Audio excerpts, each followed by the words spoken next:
Okay, well, welcome everyone. My name is Mark Jones, along with John Williams. I'm a co-director of the Baker Institute's Presidential Elections Program.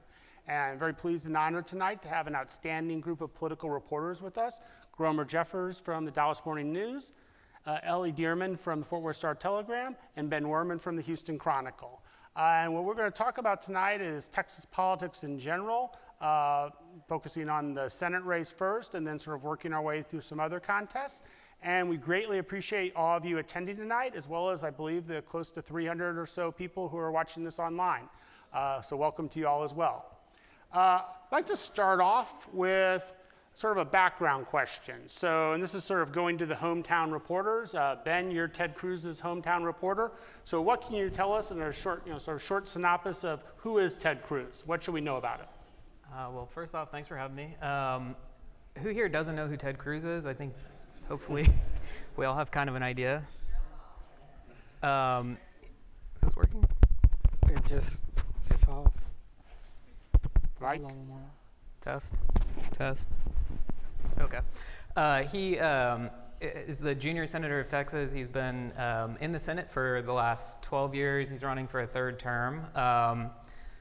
Like you said, he's from Houston. He kind of came about with the Tea Party, the anti-Obama sort of wave in 2012 when he first won. He is somewhat of a polarizing figure. Even other Republicans in the Senate have expressed colorful opinions about him.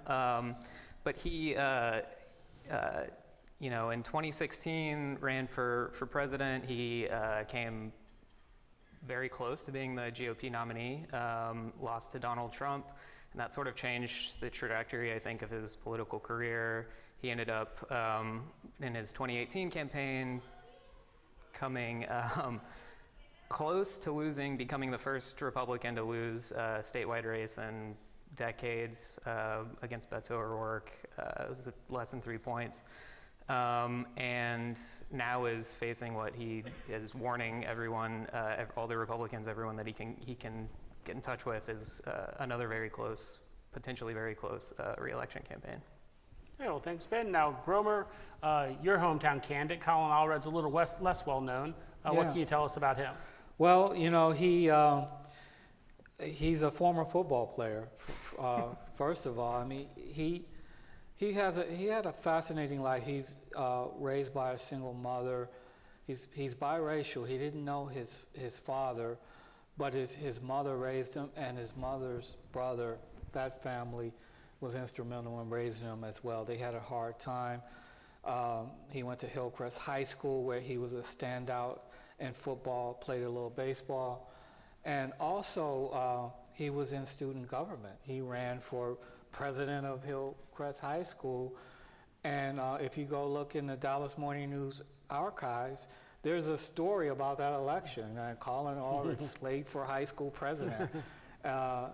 Pretty fascinating, but he went to Baylor University, played football there, and was undrafted, but went to the NFL as a free agent, caught on with the Tennessee Titans, had played 5 years, but had a neck injury and had to retire.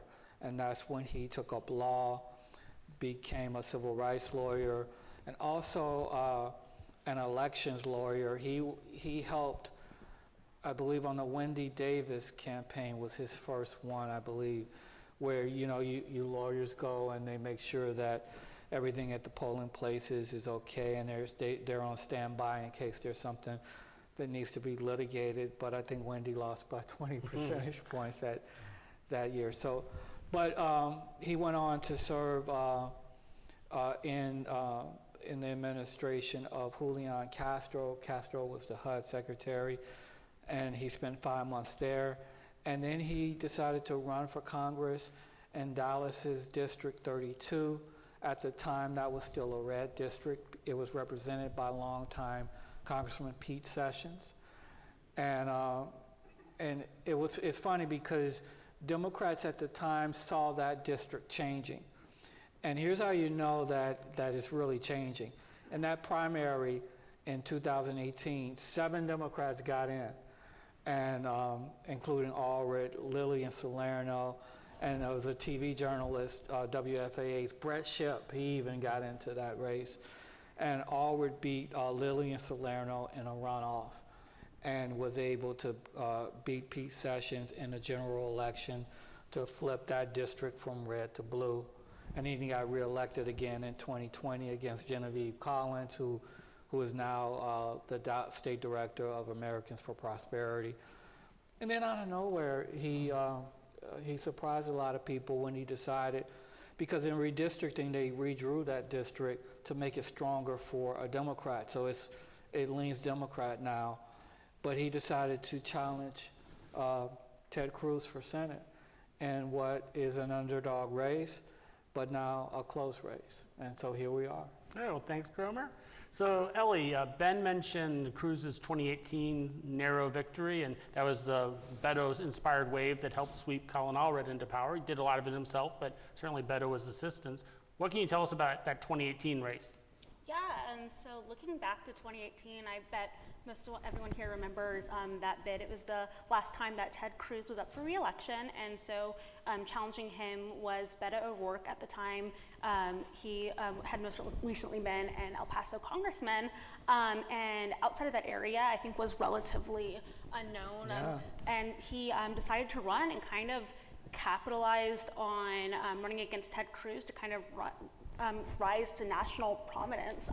The race got a lot of attention, raised lots of money, and he kind of became this national figure for his kind of more off the cuff, like campaign style. Made lots of headlines, swearing on the campaign trail, like kind of getting a lot of attention for kind of his bid. And so he was the one that was running against Ted Cruz. And yeah, as Ben mentioned, it ended up being a pretty tight race. I think it was within 3 percentage points. 2.6. Yeah. And so he became really close. He was, if not one of the most recent, one of the most competitive or closest statewide races in recent Texas history. And so and after that, obviously, you had that competitive race. Beto O'Rourke, as we know, would go on to run for president and governor, and then you would have, Ted Cruz. He ran that race as it is competitive, and so that kind of cast the scene headed into this new election cycle. Is that same sort of kind of hey, this is a competitive race, and that kind of mindset as he goes against Allred here now. Well, thanks. Yeah, so that's a great wrap-up of what happened in 2018. Now, 6 years later, we're in 2024. So Texas, of course, doesn't exist in an island. We're part of a nation, and there are other races out there. But this race is starting to get some attention because of where it sits in terms of the broader goals of Democrats to retain control of the U.S. Senate and Republicans to take control of the U.S. Senate. So Ben, can you tell us a little bit about where the Texas race sits within the context of the broader battle to retain or flip the Senate? Yeah, it's becoming incredibly important at this point for both parties. Obviously, the Senate is very closely split. Republicans just need to pick up 2 seats to get control. And there's a handful of states where it looks like they have a pretty good chance of doing that. So Texas becomes sort of the Democrats, one of their only shots to potentially offset that and go on offense a little bit. If they were to pull off what would be an upset and beat Cruz, then that would obviously go a long way to helping them hold control of the chamber. And Ellie, then, as part of that, so we've seen recently the Cook Political Report, Amy Walter and company, essentially shift this race. For a long time, they had it as likely Republican. It was there with the Florida Senate race of Rick Scott, and then for a short period, she shared it with Deb Fisher in Nebraska's. But recently, they've moved it to lean Republican. What do you think accounts for that? Yeah, I think there are several factors that kind of work into that. One of them is if you look at polling, the polling has showed a pretty tight race. Most polls have Cruz winning by single digits, but there have had some with a virtual tie with Allred kind of in that margin of error area. And at least one poll that comes as at top of mind for me, the Morning Consult poll had him up by 1. So I think that's one factor that's probably informing that.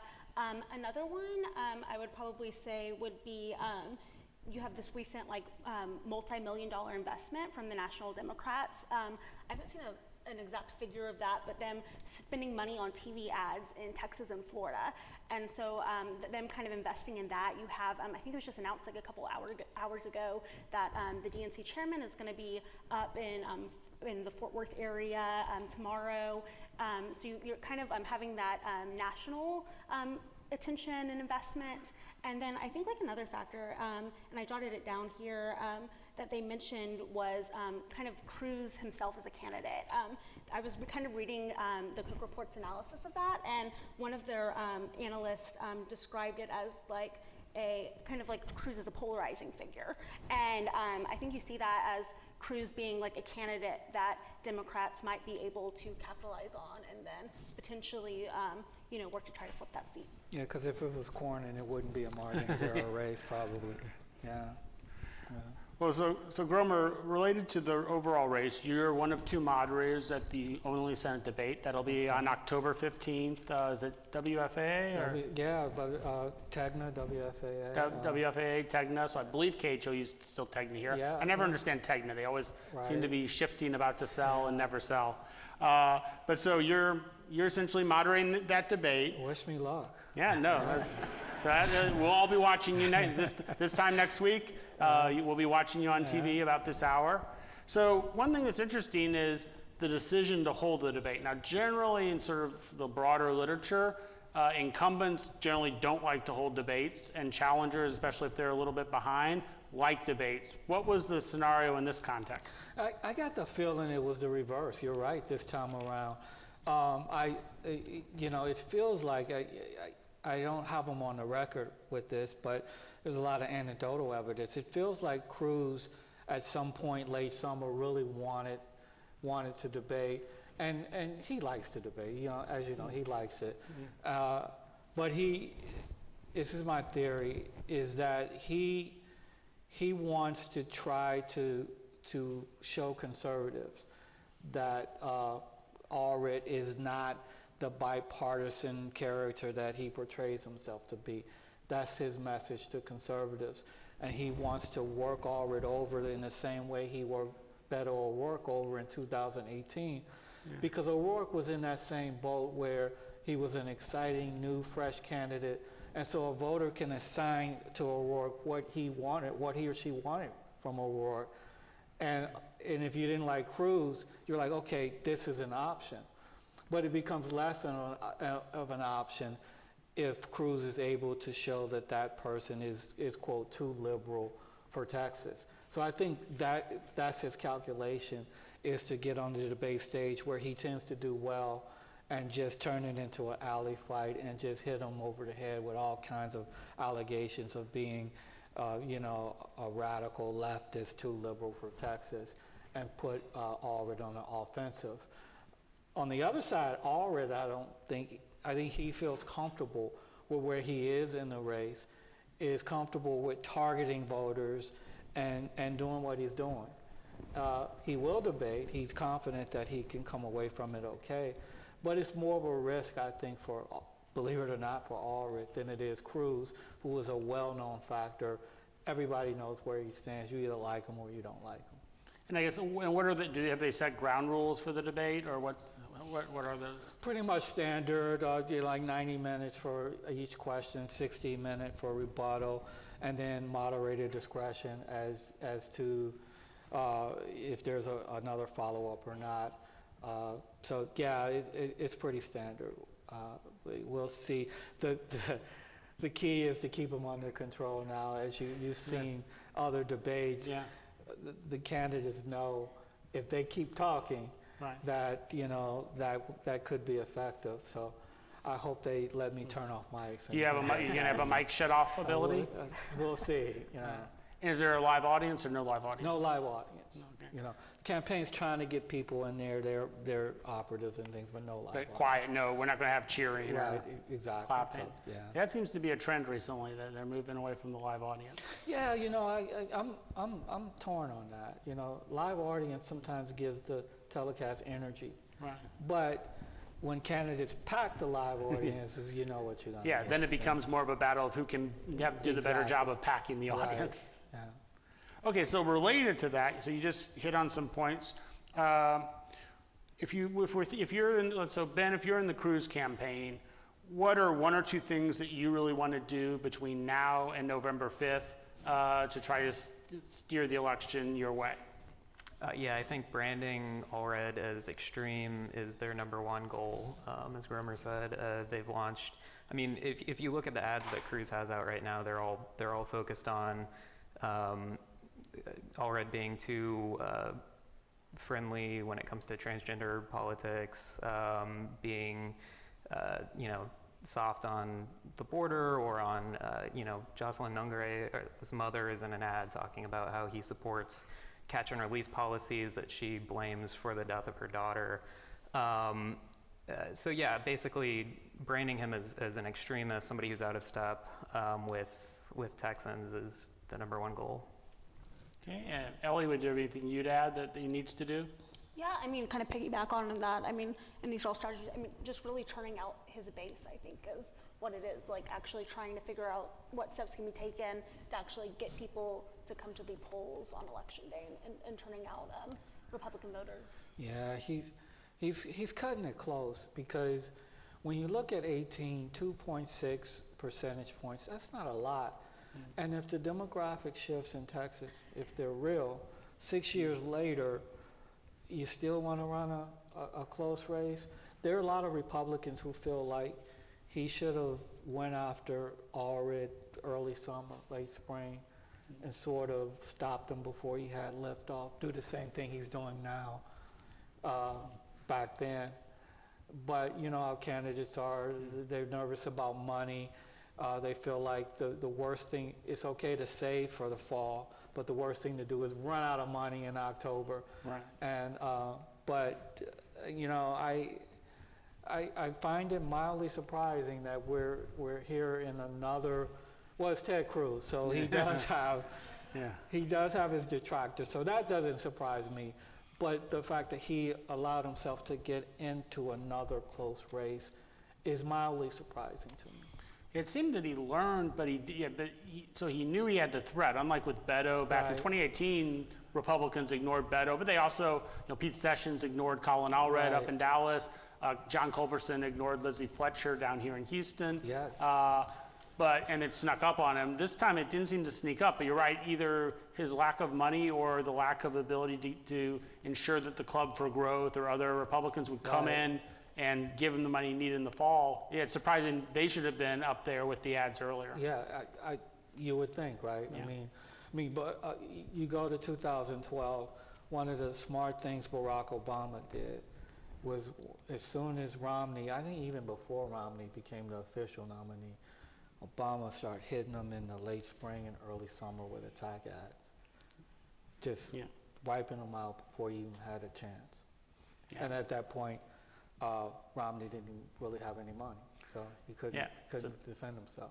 Could have done that here, especially you have to wonder the diminishing returns of spending that extra $20 million to reach the 1 million voters in Montana. At a certain point, there's only so much time you can buy on Billings and Helena. So. Yeah. Okay, so let's flip it around. So now that we know what Cruz needs to do, Gromer, let's start off with you. What does Allred need to do? I think he needs to keep doing a version of what he's doing now, which is run a disciplined, smart campaign, targeted, make sure that he continues to cast himself as a problem solver, as someone who's solutions oriented and wants to basically move Texas forward, and don't get caught in the traps that Cruz is going to set for him, and these traps that, quite frankly, Beto got caught into, and some of them, where you have a gaggle after an event, the press is there, and then they're asking you all kinds of questions about the day. And with Beto, I remember they asked him about the athletes kneeling for the anthem, the national anthem. And Beto, like, he's all fired up. He just gave a great speech. He's really into it. And he said there's nothing more American than having the ability to kneel for the national anthem, or something like that. I'm paraphrasing them. And then right there, Cruz is on hand. They got people there recording, and they're ready for the ad, And it's things like that where you got to realize that you are in Texas and you need to be a moderate Democrat, not a progressive left-leaning Democrat. Yeah, the Beto after the rallies, always remember that. And then Remember what the also Beto was, after the rallies, yeah, and then right? but the other thing about Beto after the rallies was also there would be like the local TV, so it'd be KPR, Fox 26, KTRK, KHOU would all be there waiting to talk to him, but there'd be a radio station from the Netherlands that he'd be giving like a 20-minute interview to. It's like, I don't think you have many voters in Amsterdam, but he would be spending time with them as opposed to the people who actually were the free earned media. So, Ellie, what else would you advise Allred to do? Yeah, I mean, I think this kind of touches on some of what Gromer said as well, but it's kind of really trying to win over those moderate voters, those bipartisan voters. You've seen him try to do that on the campaign trail already, really touting, bipartisanship. He said like a solutions-oriented, like trying to, like I'm gonna get things done. So I think that's like one thing, and kind of building off of that. When you like go back to 2018, right? You see that. Ted Cruz had a solid hold on the rural areas, and you had O'Rourke having a solid hold, fairly solid on the more like the city cores and that kind of thing. So I think looking at and targeting those suburban areas, where those are like where a lot of the people from out of the state or a lot of people are moving. We're seeing a lot of women, suburban women. Yeah, right? having like demographic change. So I think like focusing on those areas as well, where you may have some voters up for grabs. Is another thing that we may seem to do. Yeah. Great, and Ben, any other advice? No, I mean, yeah, that's just like you were saying for Cruz. I mean, turnout's going to be huge for Allred too, and he needs people in the cities and the suburbs to come out and continuing to kind of drive that message. He's got a ton of money to spend, so he can do a lot more ads and spend a lot of time and energy getting people out. So. Yeah, I think is it 2 million voters new? Yeah, yeah. And a lot of those voters, they don't have IDs on. They don't know what they're going to do. They don't know anything about them. I think that's what's going to be fascinating about this last election. I know Allred's talking to him. I'm sure Cruz is talking to him as well. So. Yeah, from a voter file perspective, trying to predict them is a lot more difficult than longtime voters. Right. And I guess, Jen, just one last question on the Senate race. What role, if any, do you see Governor Abbott playing in this in the overall this election cycle? That is, like say in 2022, even when he's on the ballot, he often is like a key motivator for other races in terms of the quarterback coordinating expenditures in House races and congressional races. And I think his turnout operation's better than that of any Republican in terms of knowing who you need to get out and when. What do you see? Are you seeing anything from the Abbott campaign? Right now, Abbott's focused on, as you know, the state house races and getting his voucher-like plan through the legislature. So he's more preoccupied with that, I think, than federal races. But it is interesting because if you remember in 2018, Cruz, again, lacking money, I remember asking him, who's going to help with your voter turnout organization, and it was Abbott. Because at the time, Abbott, I believe, was on the ballot, but he had Lupe Valdez, right, as a Democratic nominee for governor. So Abbott carried the weight in that election. He won't, he'll help somewhat, but I don't think he's as invested to pulling Cruz over the line as he was back then. Yeah. That's just something I remember from 2018, the Abbott forces being really important, and that's not around this time around. Yeah. Okay, and so one final thing, the hardest question, if you had to go, how is it going to come out? Is it going to be Cruz and the Democrat, essentially Cruz and the Democratic losing streak that dates back to 1996 continues, or will this be the end of the streak? Or is it essentially, are we at a coin flip time? I'm not going to fall for that trap. And, Okay. I think it's clearly both sides think this is a very close race. The polling says it is. I mean, it seems to be the case. And I think, obviously, Allred, I think, is still the underdog in this, but it seems like a close one, so it's hard to tell. Pass. Well, I'll say I've asked. I think like interviewed so many political scientists, and I always ask some kind of variation of the same question. You know, you go through all your things, and you're like, at the end of the day, you're like, oh, okay, but who's going to win? And one answer I get a lot of the times when I ask that is, you know, I don't have a crystal ball, and so it's, you know, and so I guess I'll kind of say that there. I'm curious to see what's going to happen. Obviously, you know, a Republican has long won statewide races in Texas, you know, for past decades. So it certainly would be an uphill feat for Allred, but I think it's one that we're all going to be watching. So I guess I'll steal that line. No, I don't have a crystal ball. So. Yeah, I don't know either. It's a test race though. It's one of those races where you'll be able to gauge where Democrats are in trying to turn the state at least purple, if not blue one day.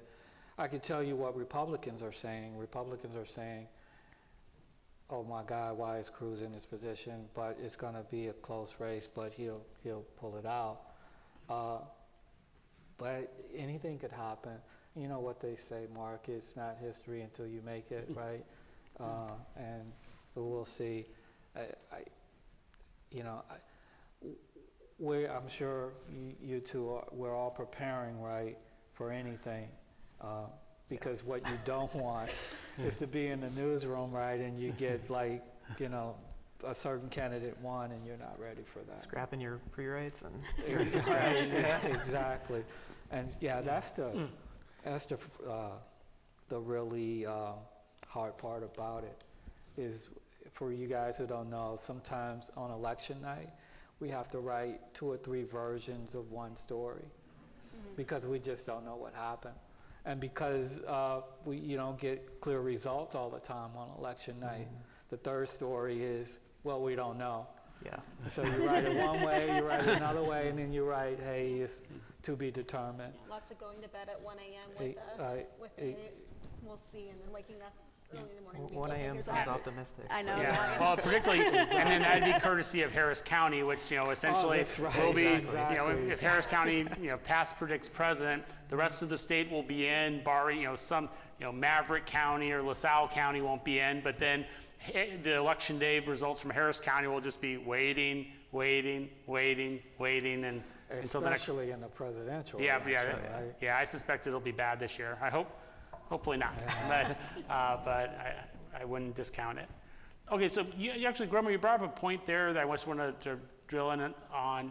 So the signal this sends to Republicans, because we also have a Republican senator who will be up for re-election in 2026, a more moderate John Cornyn, someone who, if forced to go into the Republican primary unsupported, essentially on his own, could be potentially vulnerable simply because he's not well liked by a significant share of Republicans who consider him to be too much of a pragmatist, too moderate. Would, though, a Cruz defeat or a very narrow victory by Cruz maybe send a signal to Republicans that you can't just run anybody, like, say, a disgraced attorney general? Right. So you would think that maybe, right? But maybe. This is Texas, right? So Yeah. I don't think it would send a signal to Ken Paxton. I probably would embolden him to get in, but he would probably say it's a conservative like me is needed to win. I will say it's fascinating because John Cornyn in 2020 got more votes than any Senate candidate in history, anybody on the ballot at that time, and anybody in the history of Texas except, and I'm sorry, I can't recall her name right now, she's a Harris County judge, a Republican, and she got more votes than Ava Guzman? It wasn't, it's a real judicial, No. a state district judge. Oh, district judge, okay. Yes, in a judicial race. But Cornyn got more votes than any non-judicial candidate in the history of Texas. Yet, he is at risk in a 2026 primary, and that's fascinating. So the question is, will he actually, if he doesn't get majority leader or minority leader, in the Senate. Will he actually run in 2026 in a primary if somebody like Paxton gets in or someone else? Do you think he could defeat a Paxton? In order to grow, say, let's say 1 to 2 million Republican primary voters turn out? I think what would give him hope is that Abbott was able to get past Alan West and Don Huffines, but that's Alan West and Don Huffines, not Ken Paxton. Wow, I don't know. It would be very tough, though. What about you, Ben, Ellie?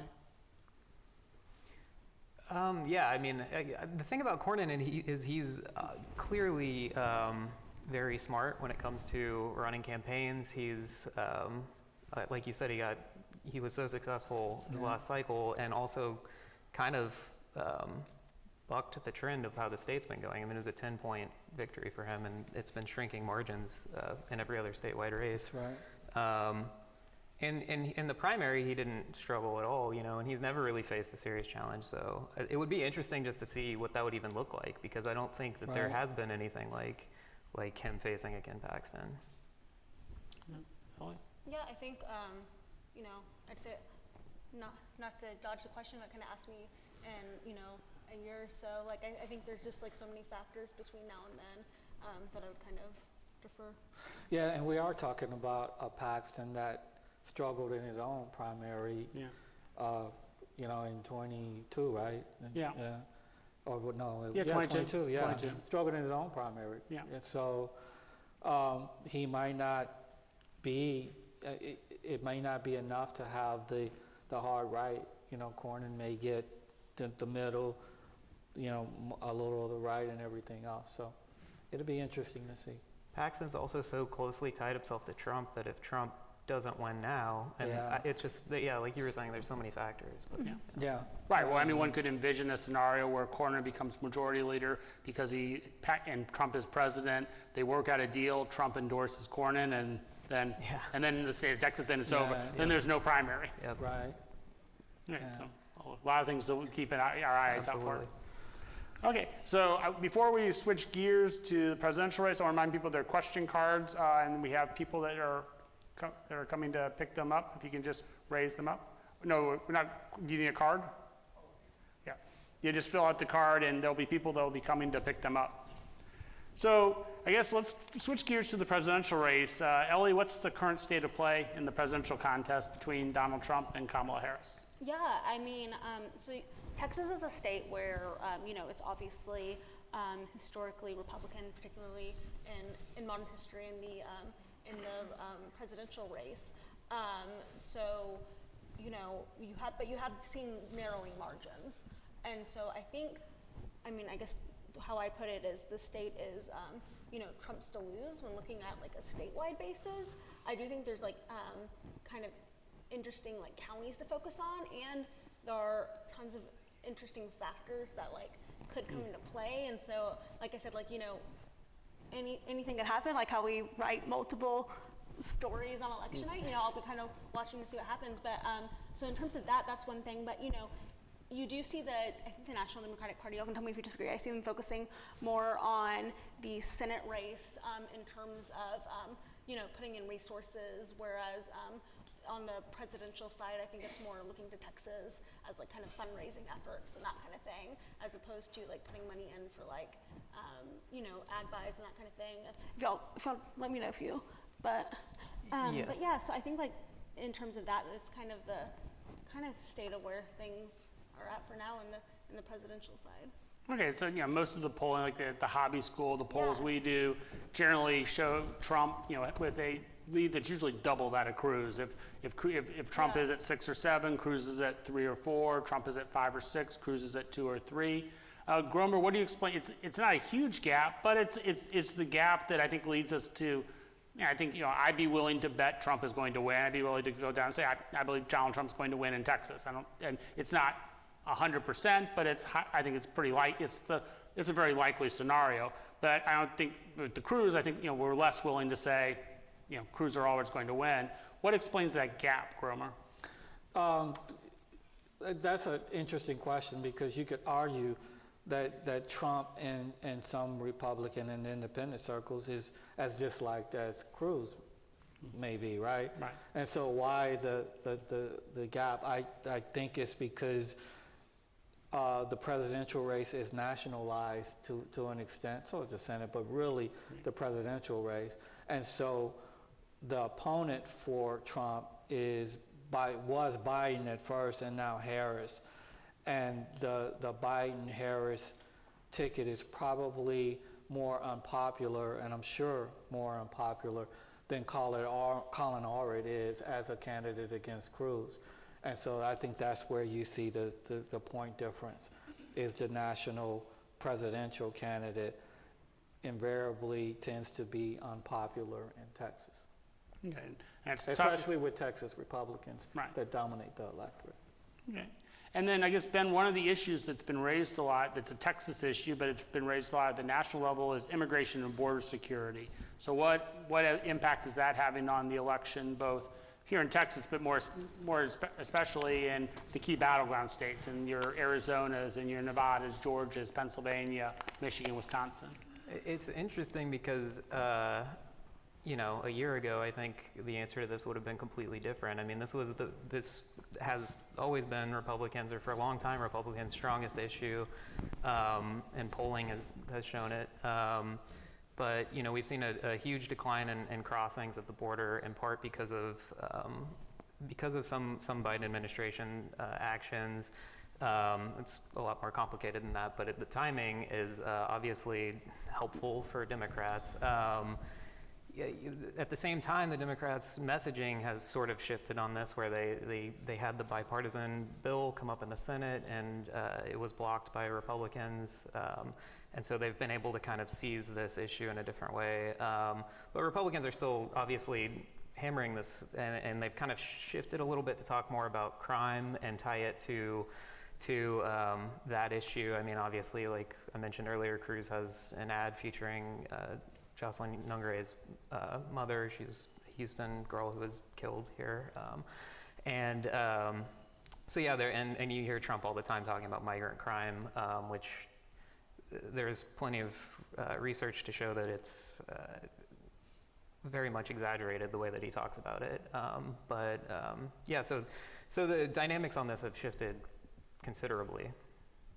All right. And what about the issue of abortion and the Texas abortion legislation? Ellie, how is like sort of the Texas abortion law having an impact nationally? Yeah, you're seeing a lot of national level conversations about Texas. I remember in the vice presidential debate, there was Texas examples mentioned while discussing abortion policy and how that has affected folks who are trying to access abortion care in the state. And so, yeah, it's definitely something that is getting a lot of national attention. You see it being a issue in the presidential races. You also see it being an issue in the Senate races. You have, Allred having advertising on it. He held, he's held events about it, or one in Dallas at least. And so I do think it's an issue that is getting a lot of national attention, and it's among some of the several issues that do tend to poll in terms of being ones that voters care about. So I do think it's one that is getting quite a bit of national attention by federal folks. Okay. We had a request, just look at your mic a little, maybe move it a little closer. Oh, thank you. Okay, thanks. Sorry, thanks y'all. Thanks. Yeah. It'll be interesting to see how it plays in Texas. Yeah. Well, no, it's always the abortion law is an interesting one because it's a good example of sort of unintended consequences, and you all cover the legislature. It was not designed to be actual legislation. It was designed to sort of show Republican primary voters who were very concerned about abortion that the Republican Party of Texas was doing everything possible to sort of push back against abortion, but with the belief that under Roe v. Wade, nothing was ever going to occur.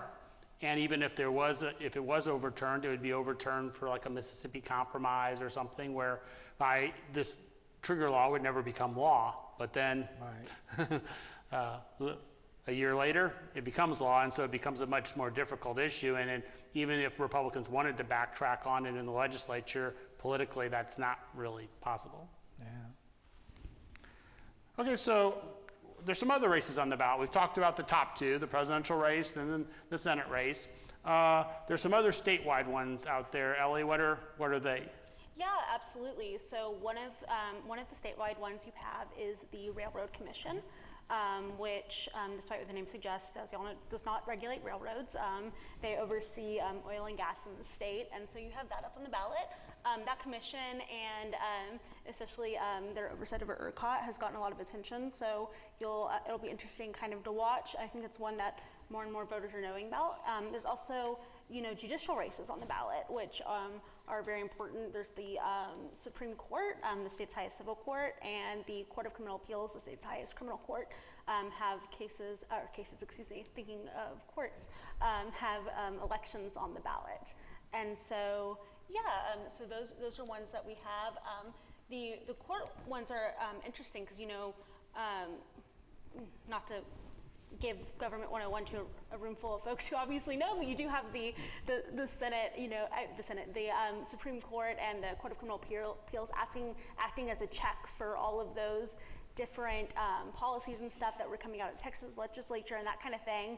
Can y'all hear me okay? Sorry, I started talking before the mic was checked. Can you hear me? No? Okay, cool, thanks. But yeah, so you have them kind of acting as that check, and then you have the Court of Criminal Appeals race that is kind of interesting in that during the primaries you had Attorney General Paxton targeting several of the incumbents who ultimately lost, and so now you have kind of questions about what's the makeup of that court going to look at. So yeah, it's really interesting. They don't get as much as attention as the presidential and Senate, obviously, but are interesting to follow. Yeah, so they're all there right after the sort of other races, which are the congressional races. Everybody has one of those in between. But Gromer, when we look across the map, we have 38 races. How many of those are competitive? Congressional? Congressional. I'm trying to find one, right? Is it the Valley, maybe? Yeah, maybe 34th, Vicente Gonzalez. Exactly, that's the one. But other than that, that's it. Wow, the way they draw the lines, it's not conducive for competition, and it's like it's incumbency protection, because what happens during redistricting is you would think it's just the party in power that's down with no competition in congressional races, but it's all the incumbents, because they go to a Democratic Party incumbent and say, hey, what if we make your district give you what you want? How about this and how about that? And then they draw these lines where all the incumbents are protected, no real competition, and then you figure out the rest later. So I don't see any real congressional competition other than that race. What about, Ben, do you think 34 is competitive, or will Gonzalez win it? I think it's competitive. I again, wouldn't predict on that, but obviously, I mean, he's the incumbent, and he's, I think, in a fairly good position just because of that.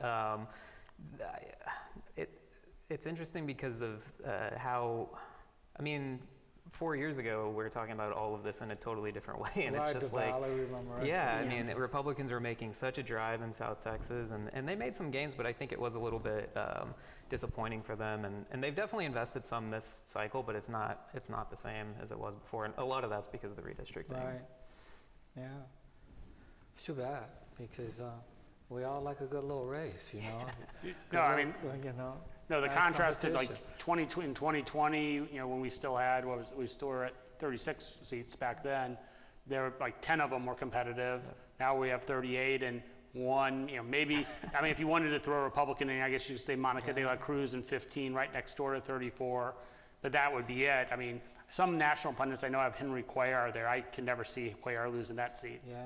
Yeah, but I can tell you, if you want to know why there's gridlock in Washington and problems in government, it's because you have incumbents who are able to go back to their districts and not be threatened in a general election. If you had folks that they were at risk of losing in general elections, I think you would see different kinds of legislation, more bipartisanship, more hands across the aisle. But with these gerrymandered districts, you're going to continue to see this type of government. I mean, to that point, that's why you see the Senate race, kind of the messaging in that the way that it is. Cruz is talking about being more bipartisan than he ever has been, and that's Right. because of Because- exactly that reason. Exactly, and we're in a general election, right? And so it forces people to talk in a different way, and not just to the base. And I guess so drop down a level from congressional, what about at the Texas State Senate level, Texas State House competitive races? Well, the State House, the Senate, well, we'll see.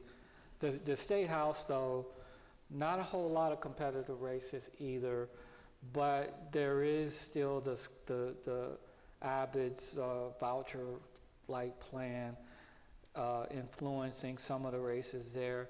I know in the urban, suburban districts, there's still some semblance of competition. In Dallas County, where I work, you have two Republicans, Morgan Meyer, who is Ways and Means chair, Yeah. probably in line to be that again. He's going to have a relatively competitive race against Elizabeth Ginsburg. It's a rematch.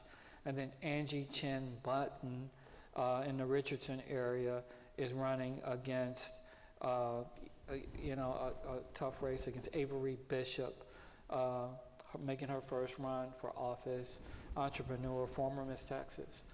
And those are the last two Republicans from Dallas County in the legislature.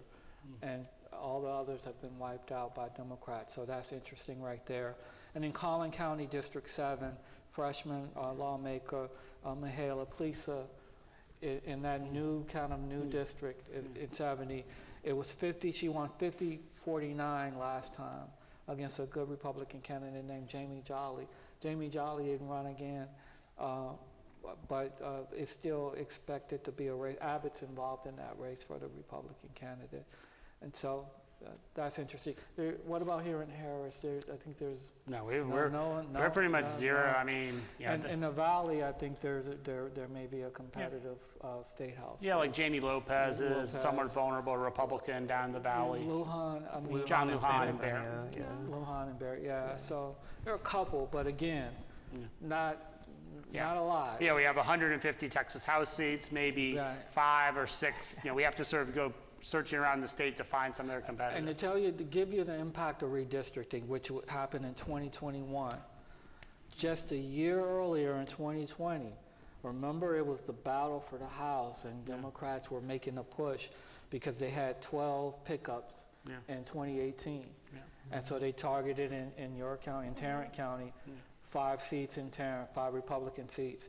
And that fascinating dynamic where Biden won Tarrant County over Trump, but all of those 5 Republicans won their House seats. But just think of the competition before redistricting in the cycles, sort of when you get mid-cycle on up to the end of the decade. Very competitive races. And then they redraw the maps, and then there goes the competition. One interesting point too, when talking about, sorry y'all. One interesting point too, when talking about the Texas legislature, is no matter what happens in November, there's going to be a bunch of new faces just after this primary season.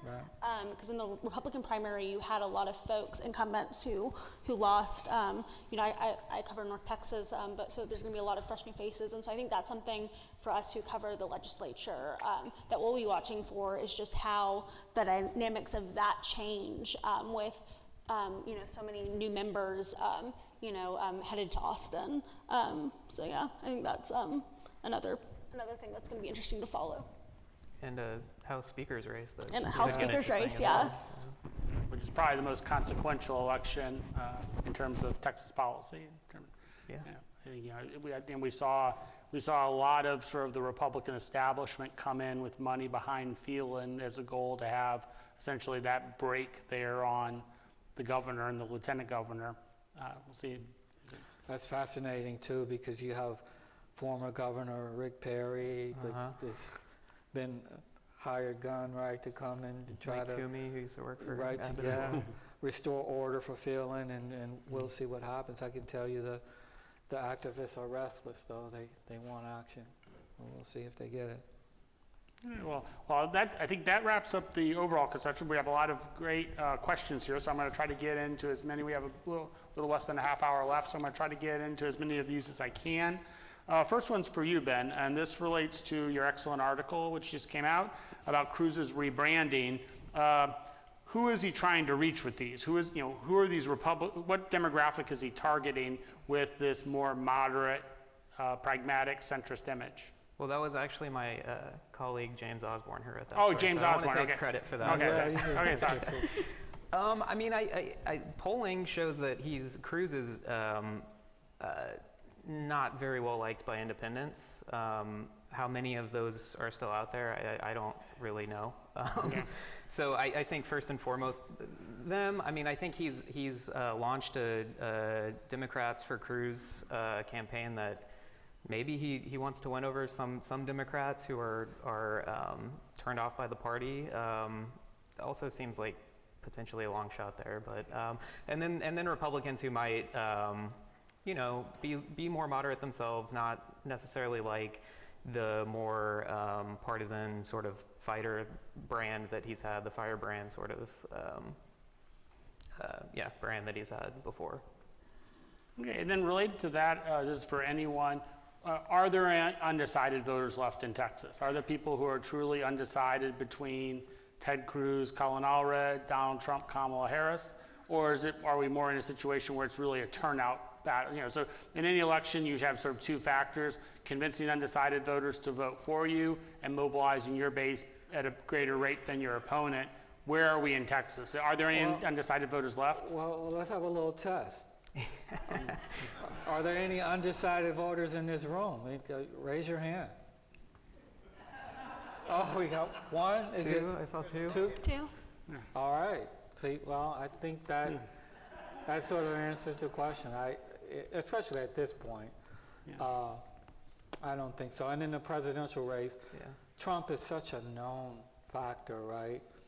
I think maybe if you're against Trump and a Republican, maybe you want to hear more from Kamala Harris. But it might be a choice between voting for her or staying home.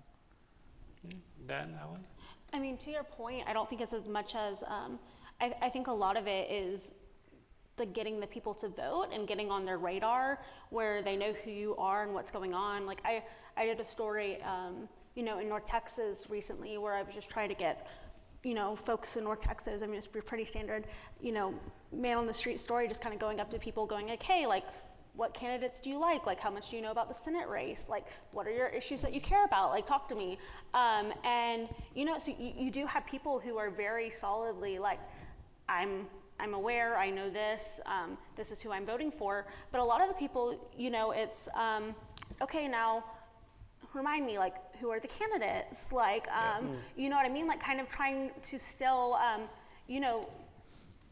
learn and like, trying to, figure out like who they're voting for and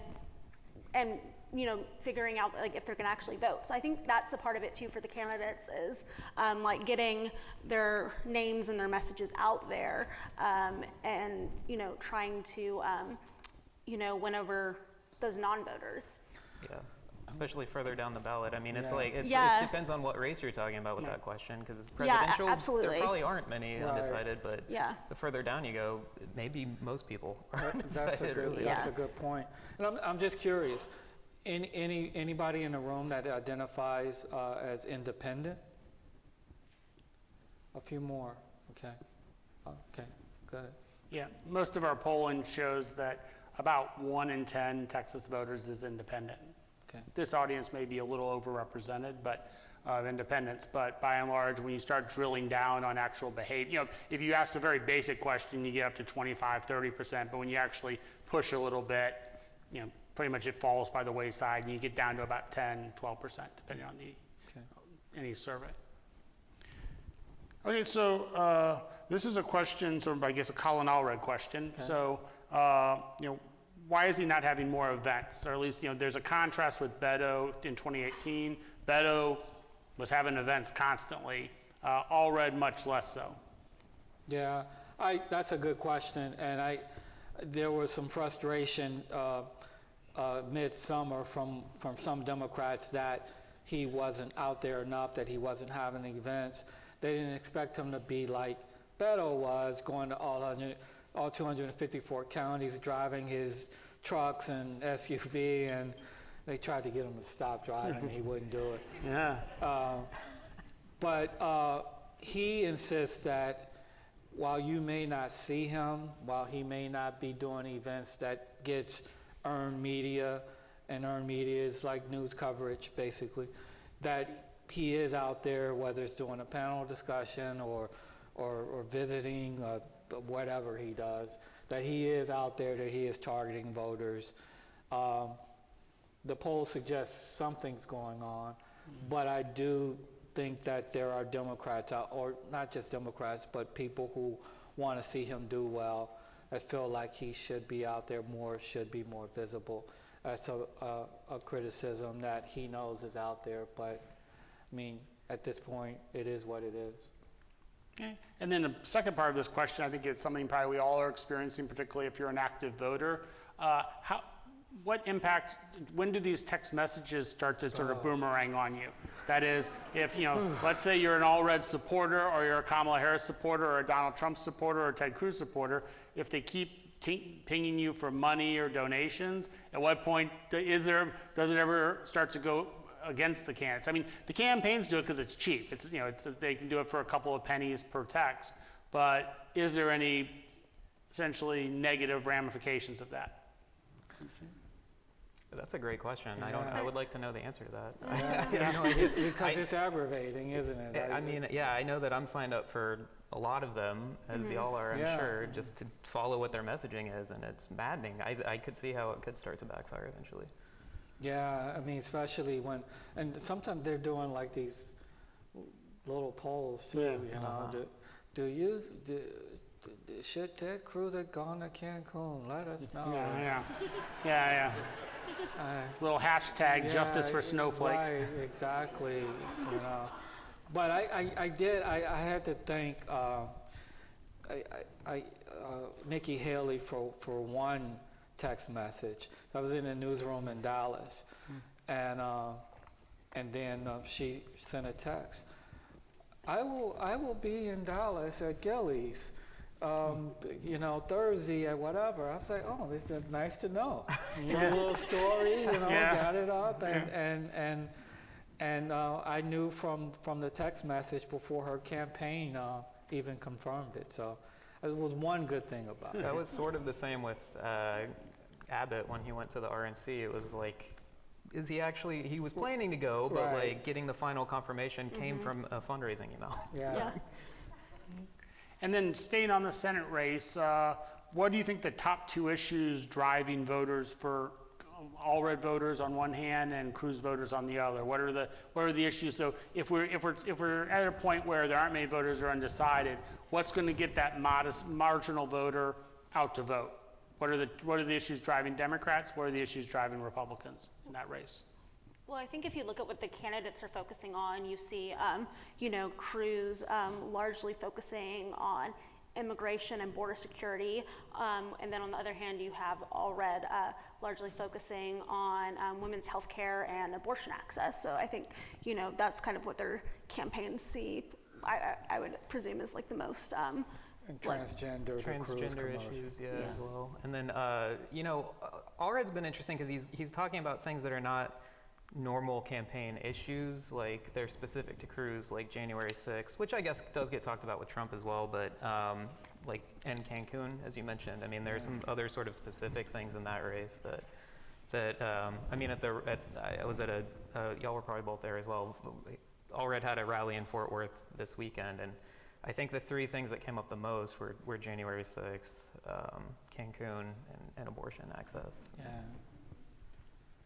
Okay, and then, so along those lines, I guess, to what extent, I think Cruz, the constant question that we often get with Republicans that are on the more conservative bent like Ted Cruz is, how many Republicans sort of the George H.W. Bush generation will stick with Cruz as a Republican or will flip to Allred? Well, Adam Kinzinger, who just launched a Republicans for Allred group last week, argues that a lot of them are going to switch to Allred, and claims that he's now living in the Woodlands, and says that he's talking to a lot of those folks and they're ready to do it. I don't know Yeah. whether they will or not. I mean, you see both candidates kind of touting endorsements of, figures from opposite camps. Like I think of, a former Tarrant County judge recently Glenn Whitley. endorsed Allred, I believe. And so, you do kind of see these kind of crossover endorsements that, are happening. Yeah, and I think it's where you are. I think if you're like in the Dallas area or Houston area, I wouldn't be surprised if a ex-Bush official or somebody like that came out publicly and endorsed, not obviously the former president, but somebody.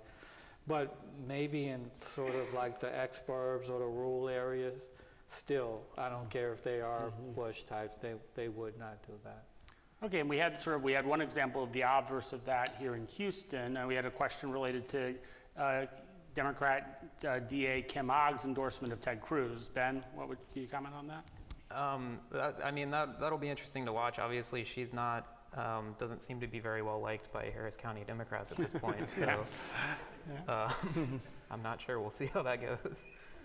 Yeah, but that was interesting, right? Is she running again? No, She lost her primary Oh, there you go. badly. Yeah. Yeah, it wasn't a close primary. But I think the point of that is less to win over Democrats as it is to kind of reinforce that message that he can be bipartisan. He does have support from people across the aisle. Yeah. And it fits in the crime model, and that Ogg has Exactly, one of the splits in Harris County, of course, is over the role of the DA in terms of Right. crime. And one of the unknowns about Sean Tier, who defeated her, is what type of DA is he going to be? Is he going to be, where is he going to be on the spectrum of Jose Garza Right. to sort of a more sort of, I guess, Nico the Hood for a while down in Bexar County, sort of that sort of range of Democrat. Where is he on that spectrum? And I don't think anybody really knows. Yeah, like the late Craig Watkins, she's in Dallas County, and the smart on crime era of DA. Yeah. Even it's kind of shifted, right, because of some of those policies of not like prosecuting some crimes and things like that, or going the other way now. Yeah, I mean the state legislation about essentially the ability to oust DAs. I think it caused, at least in Dallas, in Dallas County and Travis County, the DAs to pull back a little bit on some of those policies.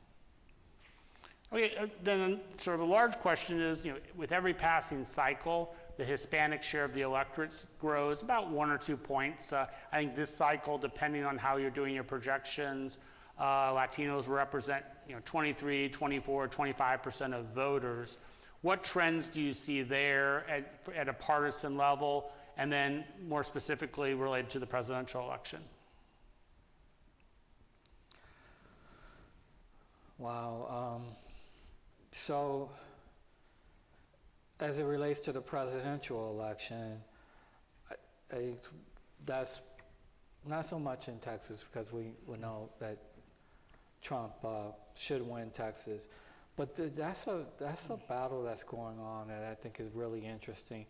Can Kamala Harris get the Hispanic, the Latino vote back to levels where it was when Biden was his strongest and Obama? If not, that could be sort of problematic. So that's an interesting tussle that's going on there. And then the Senate race, I'm not so sure I don't know what the dynamic is there. Yeah, that's actually a really good question. Yeah. I mean, Cruz has clearly got, you would think that he would have some support there. But in Texas, it's people in South Texas don't have the same ideas and beliefs as people in Houston. Right. It's just it's not a monolithic voting bloc. Yeah, and turnout is sometimes a problem because you don't have the competitive races. that you do in other parts of the state. Because the action's in the primary. And then, so down at, what do you see happening in the RGV South Texas? Will Trump improve on where he was in 2020, stay pat, or lose ground? That's another question we have here. Again, hard to say. At least stay pat, and we'll see. I don't know that he loses ground. Yeah, I can't imagine losing ground, but making ground, it seemed like, after 2020 and then the midterms to an extent, there were some signs that maybe Republicans were starting to kind of hit their ceiling of where they could get there. But who knows? I mean, yeah, because it could have been overblown. The valley's about to be red. Well, Republicans were talking about South Texas as like Democrats were talking about Texas generally. Like they were very probably overly optimistic about their chances, but that's about hyping up your base and getting people out. So. Yeah, I think that's one of the things we'll be watching for. I mean, just kind of see what happens. Yeah. And then, so one factor that we've also been seeing a lot is increases in voter registration, efforts by Beto O'Rourke to register on college campuses. What impact are you seeing in terms of registration numbers, and what impact might that have on the overall outcome of the election? I think that's one of the biggest questions of the election, is what happens to the newly registered and the new voters. Voter registration in Texas is surging past 18 million, I believe is the number. That's an incredible total based on just where we were a few years ago. And the candidate that can connect with those voters, those new voters, those transplants, that will go a long way of deciding the course of not just these races, but the course of Texas politics. That's where I believe where you can see the surprise. Not the traditional Texas electorate that we've analyzed for years, but this electorate that has these new numbers, these new voters. And you mentioned this earlier, but there's just so much we don't know about them. We don't know You know about what I mean? And so I think that these folks. So I think that's something where, all of us are going to be kind of, crunching the numbers and looking at it like after this election to kind of see, okay, like what did happen? Like who are these voters? And then I'm sure that's going to, kind of guide kind of things to come. Yeah, I remember talking to Corn in 2020 about his Senate race against MJ Hagar, and he said that normally you're looking at 8 or 9 million total voters. It gets to 10, they still can manage it. But when it gets to like 11 and a half and 12 million, then when you get to those numbers, you just don't know who the folks are that are driving that, the new folks. And in 2020, a lot of them were Republicans because he did well, but so did MJ Hagar. She got more votes than any Democrat in the history of Texas. And it's because of the swell, the rising electorate here in this great state. And so we have two final questions. One is, how much overall do you think will be spent on the Allred Cruz race? If you had to sort of do an estimate of dollar amounts on the race. Allred's going to go past 80 million, I think. Sounds right. Today, they announced, They got another 30 million in the last quarter. Yeah. So, yeah, that sounds right. It'll be interesting. Yeah, I jotted it down because I was like, didn't want to get the numbers wrong. But yeah, you have Cruz at like in the third quarter, 21 million, Allred at like 30 million plus. Yeah. So I think it'll be interesting. And I mean, I was reading, I think it was a Texas Tribune article earlier that noted that fundraising has already outpaced the 2018 election, and so I guess the answer is a lot. Yeah, I think Allred has raised more than Beto did at this point by 8 million or so. Right. But then it's not just the candidates and their own campaigns. You've got the DSCC spending money here now too, and Cruz is going to have help as well. So yeah, at some point though, how much do you need? It's like you see these commercials, one after the other, and they play games with each other. You'll see a Cruz commercial and then an Allred, and then vice versa. And it's like in Dallas, you'll see a State House commercial for Angie Chin Button, and then the next one will be her opponent, Avery Bishop. And so they try to to do it like that. But they're raising all of this money, and for like if you're a Democrat and you figure, look at the money that's being spent, look at the money that the outside candidates, Biden, Harris, are coming in and pulling out of Texas. Wouldn't it be interesting if everybody just raised money and spent it here in Texas? And, that's the constant. there you go. That's the constant conundrum for Texas Democrats: how to keep that money here, Yeah, and then how to bring it back. There's just so much. It's an insane amount of money, and like, it's really interesting, right?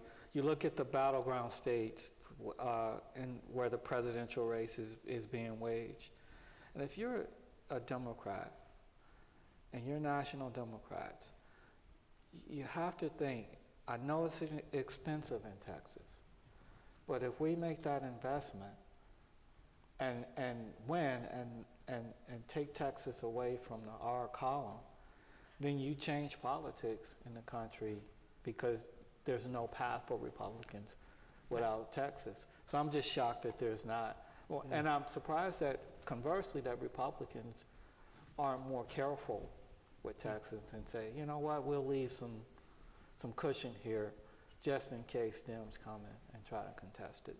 No, it's tough. I mean, if you just do any of the electoral college math and try to draw a Republican majority without Texas, you have to win a lot of swing states just to get there. It's difficult, and after the next census, that's only going to grow by between 3 and 4. Yeah. This election could change that dynamic potentially, though. You're talking. I mean, Allred obviously has not struggled to raise money from outside of the state, and I think if he were to win, or they might start looking at Texas as more in play. I mean, obviously they think that he could come close, but yeah. It's always a prove it situation. Yeah. Because another state in the same position, national Democrats wouldn't make the investment, and then something, Georgia. Mm-hmm. And then the competitive race for governor there, and Stacey Abrams doing her voter turnout initiatives. And finally, people realized that, wow, Georgia can flip, and they invested, and then Warnock and, won 2 Senate seats there. Yeah. I think you have a good point. Like, I'd be curious to see, like, I think once you do have, if and when a statewide Democrat does win, then I think I would imagine that would probably be kind of like a green light at that point, where then you're going to start seeing more recesses in Texas to say, where you see Democrats saying, maybe, they can do it again. And it works both ways. Yeah. If Trump had invested more money in 2016 in Minnesota, he would have, in my opinion, carried Minnesota. He narrowly lost it. But if you're not competing in places, you just don't know. And of course, Hillary Clinton, Michigan is telling her, "We need you, please help." I said, "No, we're winning about 5 She was doing points." ads here in Texas. Yeah. But I do think on the Democratic side, the national Democrats, just from being in D.C., they can't wait for the second that they think that they can start spending in Texas and actually do that. But they're just very careful with their money, obviously. Well, and they've been burned. I mean, Wendy Davis back in 2014 with Battleground Texas convinced them we're going to flip Texas. She loses by 20 points. In 2020, the message was we're going to flip the Texas House and prevent Republicans from controlling redistricting. Net gain was 0. Sarah Davis lost, but so did Gina Kalani here in the Houston area. It's just so much money being raised. You just think they would have just a little, a little taste. a little, something. So one final question. We'll focus hyper-local. I'll toss this to you, Ben. Is there anything in Harris County that's competitive? DA, sheriff, tax assessor, collector, county attorney? One of those close to 60 judges, or I guess this one time it's only 40-some judges that we'll be voting for. You might have a better idea than I do. I've been focused more on the statewide stuff, but nothing really comes to mind. I wouldn't think so. Yeah. I mean, I think there was a potential for Republicans back when Biden was the nominee, and in a down year for Democrats, low turnout, low mobilization. but at least if we look at Republican money, we're not seeing we're not seeing the same Republican investment in Harris County that we saw in 2022 with Alex Mueller and trying to help her, push her over the top. This time around, at least I'm not seeing, I mean, maybe it's out there, but I certainly am not seeing it. Yeah, maybe something hyper local. Yeah, it's. You know,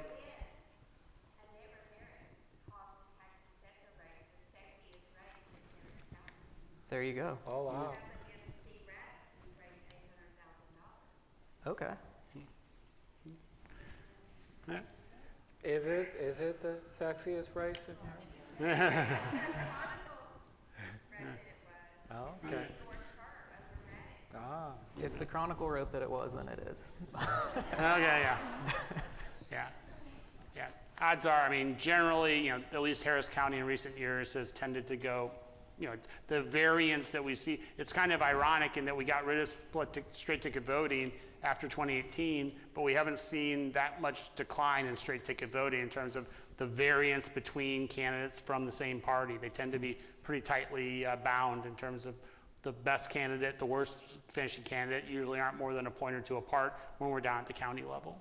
yeah.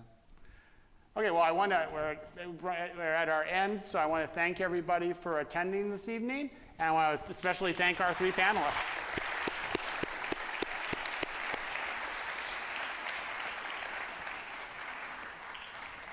Thank you.